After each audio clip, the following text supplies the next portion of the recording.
Filtering lists is a very popular and powerful command when done right. One of the reasons I think people use it so often is because a lot of times when you get an Excel file, you're getting a list of people or a list of something that you really want to look at and understand a little more. So today we'll be talking about filtering and how you can use it on a kind of a long data set. Now, a long data set means there are a lot of rows. So here we have something that you might see in your job, or if you're running your own company, where you have your purchase order, your customer name, and the amount that that purchase order was for. Now, before we go any further, this is not actual people. I went to a website to randomly generate names, and this is what came back. However, if your name is Joelle Reedy, please contact us because I'd love to know your story. That's an awesome name. So to start out with, we're going to actually filter the list. So by doing that, you can either grab the data just by clicking, dragging, and selecting. So you see we have 50 purchase orders here.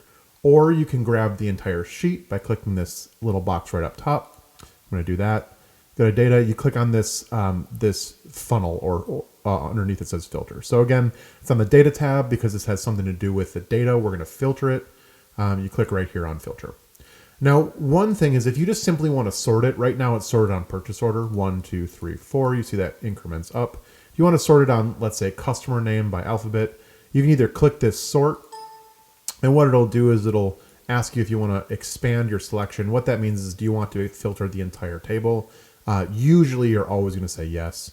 And you sort this, and it'll bring up this saying, you want the order A to Z. What do you want to filter on? It even says my data has headers up here that's checked. If it is a database, you want to click this. Otherwise, it's going to put, for example, customer in the C's rather than keeping it up top. So it might be kind of confusing. We're going to cancel out of that because I'm going to show you how to do that in the filters. If you click on this and drop down, you see here because it's alphabetical, it says sort A to Z, Z to A. Here, because it's numerical, it recognizes that and says largest to smallest, smallest to largest. So if we want to do it reverse alphabetical, my last name is West, so I always like to feel important to be at the top of the list. You can do that, and you see the first letters, Miss Zandra, is right on top. I'm going to filter by purchase order because that's how we had it. Now you see in here the spreadsheet came with some conditional formatting, ultimately formatting cells between the value. One cool thing about filtering is you can actually filter on a lot of different characters. So if you come here, you can filter by text, equal, does not equal, begins with, ends with, contains, does not contain, custom filter.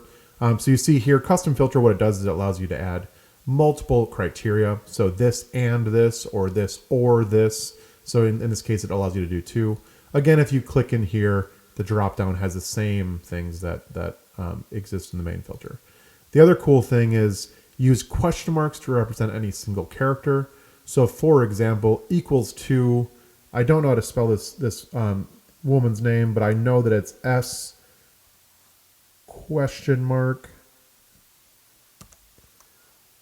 Nora. Let's change this to actually contains, because I don't know her last name. If you click OK, you see Sonora came up because the question mark replaced this A, because I wasn't sure if it was an A or an E, for example.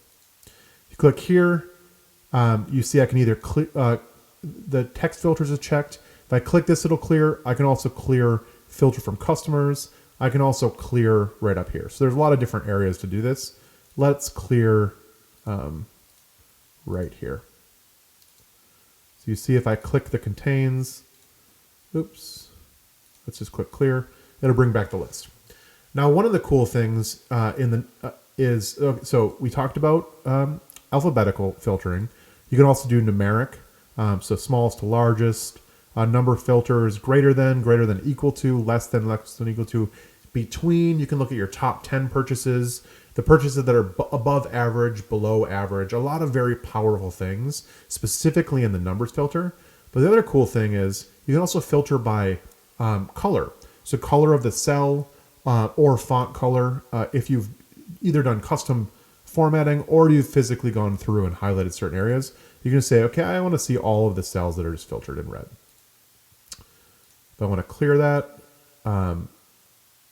let's look at all of the purchase orders that are above average. You see here, these are the purchase orders that are The top 25 or so, let's see if that's actually correct. 23. So apparently only 23 orders are above average. And you see down here, the average is 372. The sum is $8,000. If I want to add the minimum, you see the minimum is $236.23. So above average is more than $236 on your purchase order. Again, we can clear that. So very cool functionality. Let's do one more. Let's look at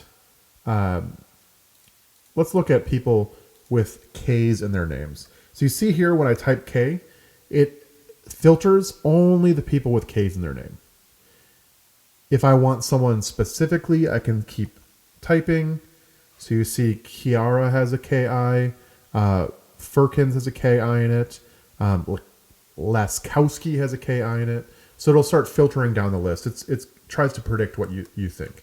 But let's look at just the people with K's in it, because maybe I want to run a really weird promotion. You see here, it's all the people that have a K in their name. I can grab this. I can copy it. Now you see how these lines are dotted. They don't just fill the square. They're actually dotted in between. That's because it's grabbing only the data that's been filtered.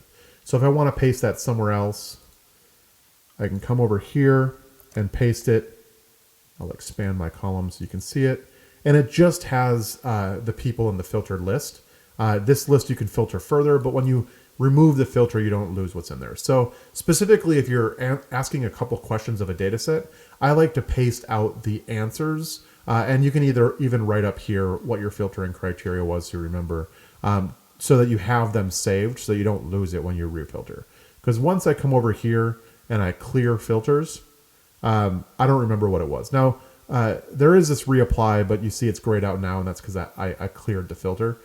So you can't do that if you delete the memory in the filter. So a lot of powerful things here. We'll go over the advanced filtering in a different lesson.